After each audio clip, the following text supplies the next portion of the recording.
Hi guys, today I'm with Adam Marcus.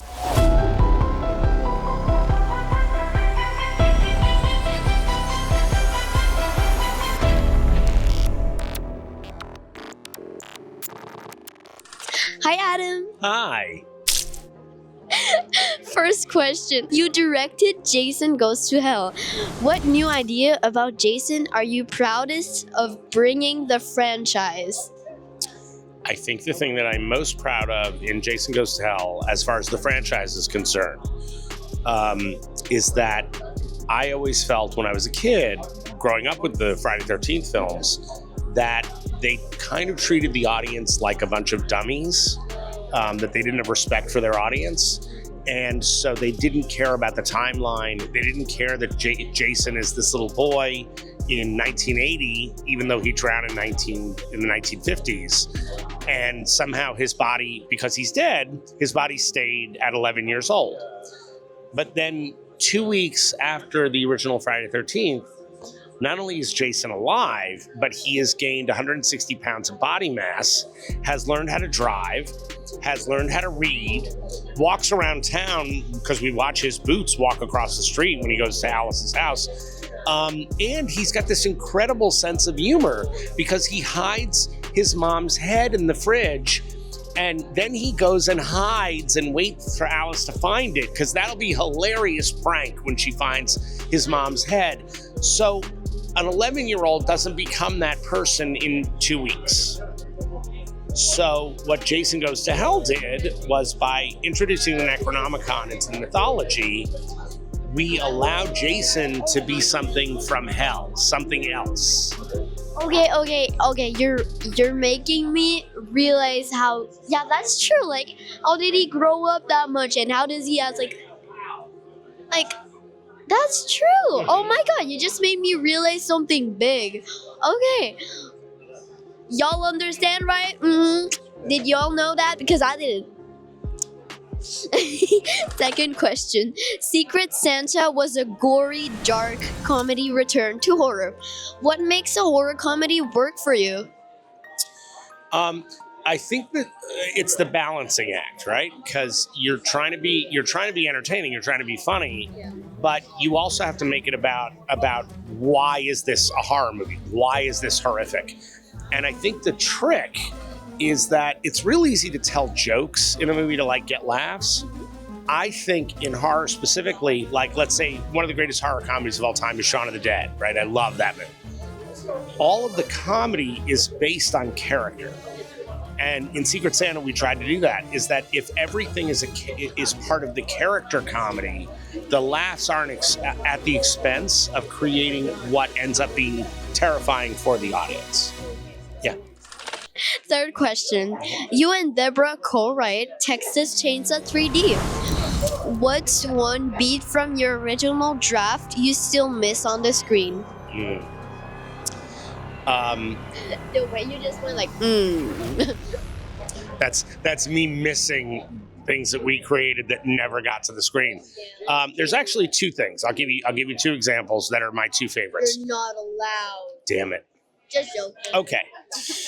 So the first one is when Heather's boyfriend dies. So Trey Songz in the movie, he dies when they roll over the van, but he gets like a piece of glass in his neck, which I think is sort of like the lamest way for a character to die. It's like, oh, a car accident. Okay, that's scary. So he has the car accident. In our script, he had the car accident, but he didn't die. He was still stuck in the van. The van was kind of tipped over on its side. And he was lying against the part that would be the roof, right? And Heather was against the part that would be the floor. And they hear the chainsaw outside, right? So they're like, where's the chainsaw? And suddenly you hear the chainsaw like screech through metal, and then it pops out of her boyfriend's chest. It literally tears through him. And she like lunges to help him, and he grabs the chainsaw with his hands, right? Because he's like, ah! Yeah. And all of his fingers come off and fly into Heather's face. So like all the fingers just pop, pop, pop, pop, pop, pop. And that was all in 3D as well. So it was a really cool moment. So that's gone. No, you're kidding. I'm not kidding. That was never shot in the movie because they couldn't afford it. No. Yeah. Oh my god. Let's make a movie together and do that scene. I think we should totally. Yeah, for sure. The other scene is in the right before the third act of the movie, late in the movie. There was a stampede of 1,000 head of cattle. And again, in 3D, you're watching these cattle come at the screen, and then Leatherface appears, and he starts walking through the cattle that are all going crazy. But because he is so menacing, the cattle actually break way and leave room for him, and he comes through, coming at the screen with the chainsaw. So I always thought that was like the poster of the movie. Like I thought that would be an amazing poster. Yeah, they didn't have the money to shoot that, so yeah, that got cut. That sucks. So there you go. Dang it. Oh Dang my it. god, dang it. Yeah, we should... Wait. I'm thinking. Like, so you guys didn't got to put these in the movies, We did not. but do you think that there's like another movie that you're gonna make and you're gonna put one of these scenes in it? Maybe not the one with Leatherface, but you can do it with another person. We totally could. And who knows? You know, the Leatherface franchise just got picked up by A24, so you never know. That could be another Leatherface movie that we can add those things in. That's true. Yeah, right. Yeah. Okay. Yeah. That would be pretty cool. I think it'd be very Oh wow. I'm sad that you didn't guys got to put it Me in too. there. Me too. And I'm sure that there's more scenes that you didn't get to put. Yeah, a lot. But those are the two that I'm the most bothered by. Mm-hmm. Oh, and also, we did not write the line, "Do your thing, cuz." We did not write that line. It's a terrible line of dialogue. You serious? We did not write that.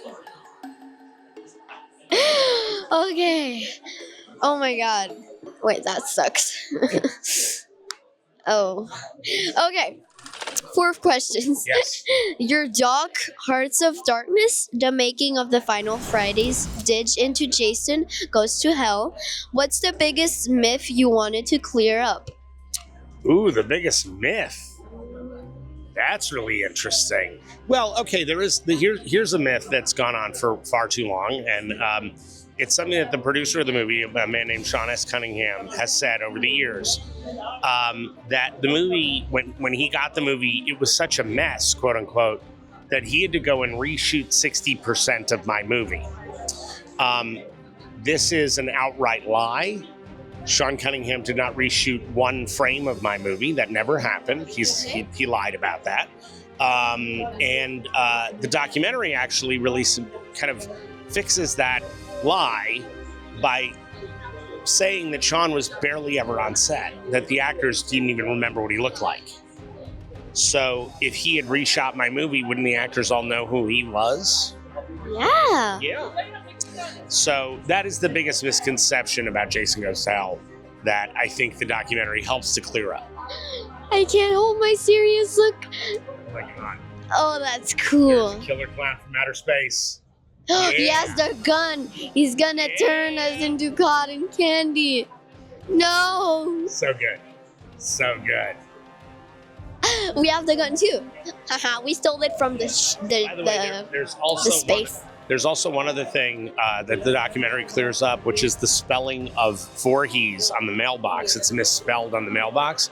Now, I'm not going to tell you what that is, what the solution is, but we do cover that. And there's going to be a lot of people who are going to have to, kiss my ass.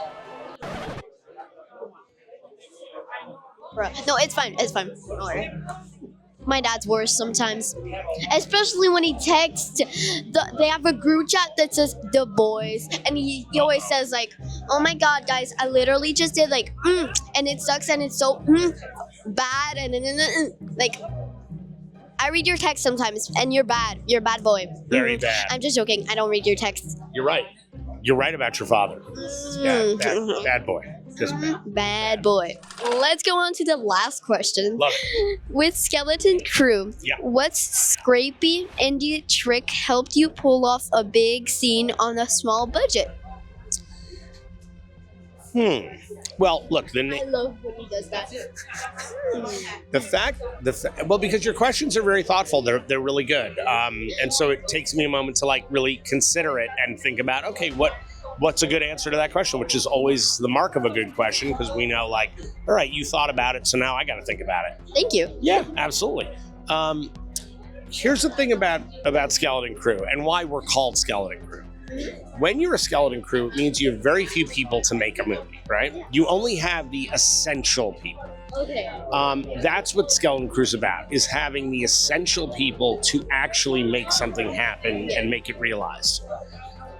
That in and of itself is the scrappiest thing, because most productions spend a ton of money hiring too many people to make things, instead of hiring the best of the best and just enough, just what you need.